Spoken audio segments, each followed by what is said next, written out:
नमस्कार। आज मैं आप सबके सामने अपनी जिंदगी का सच लेकर खड़ा हूँ। एक ऐसा सच जो गरीबी से शुरू हुआ और उम्मीद पर जाकर ठहरा। गरीबी, ये सिर्फ पैसों की कमी नहीं होती। गरीबी इंसान के सपनों को तोड़ देती है, उसके हौसले को छोटा कर देती है। मैंने भी वो दिन देखे हैं जब जेब में पैसे नहीं थे और मन में सपनों का बोझ था। कभी लगता था शायद मेरी जिंदगी ऐसे ही कट जाएगी, अधूरी और मजबूर। लेकिन उसी अंधेरे में मुझे एक रोशनी मिली। वो रोशनी थी हीलफील। हीलफील मेरे लिए सिर्फ एक नाम नहीं बल्कि आशा था। हीलफील ने मुझे ये सिखाया कि हालात कितने भी मुश्किल क्यों ना हो, अगर आप में विश्वास है और मेहनत करने की हिम्मत है तो रास्ते खुद बनने लगते हैं। आज मैं ये गवाही देना चाहता हूँ कि गरीबी ने मुझे गिराया लेकिन हीलफील ने मुझे उठाया। गरीबी ने मुझे हार मानने पर मजबूर किया लेकिन हीलफील ने मुझे जीतने का तरीका दिया।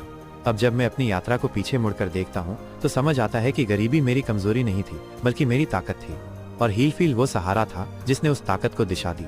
आज मैं गर्व से कह सकता हूँ, अगर हीलफील नहीं होता तो मैं यहाँ खड़ा होकर आपसे अपनी कहानी साझा नहीं कर पाता। धन्यवाद। नमस्कार। आज मैं आप सबके सामने अपनी जिंदगी का सच लेकर खड़ा हूँ। एक ऐसा सच जो गरीबी से शुरू हुआ और उम्मीद पर जाकर ठहरा।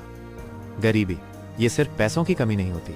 गरीबी इंसान के सपनों को तोड़ देती है, उसके हौसले को छोटा कर देती है। मैंने भी वो दिन देखे हैं जब जेब में पैसे नहीं थे और मन में सपनों का बोझ था। कभी लगता था शायद मेरी जिंदगी ऐसे ही कट जाएगी, अधूरी और मजबूर। लेकिन उसी अंधेरे में मुझे एक रोशनी मिली। वो रोशनी थी हीलफील। हीलफील मेरे लिए सिर्फ एक नाम नहीं बल्कि आशा था।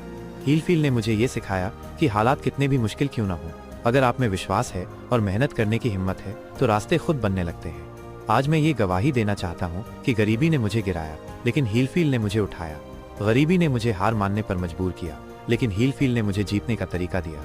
अब जब मैं अपनी यात्रा को पीछे मुड़कर देखता हूँ तो समझ आता है कि गरीबी मेरी कमजोरी नहीं थी बल्कि मेरी ताकत थी, और हीलफील वो सहारा था जिसने उस ताकत को दिशा दी।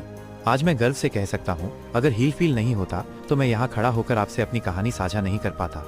धन्यवाद।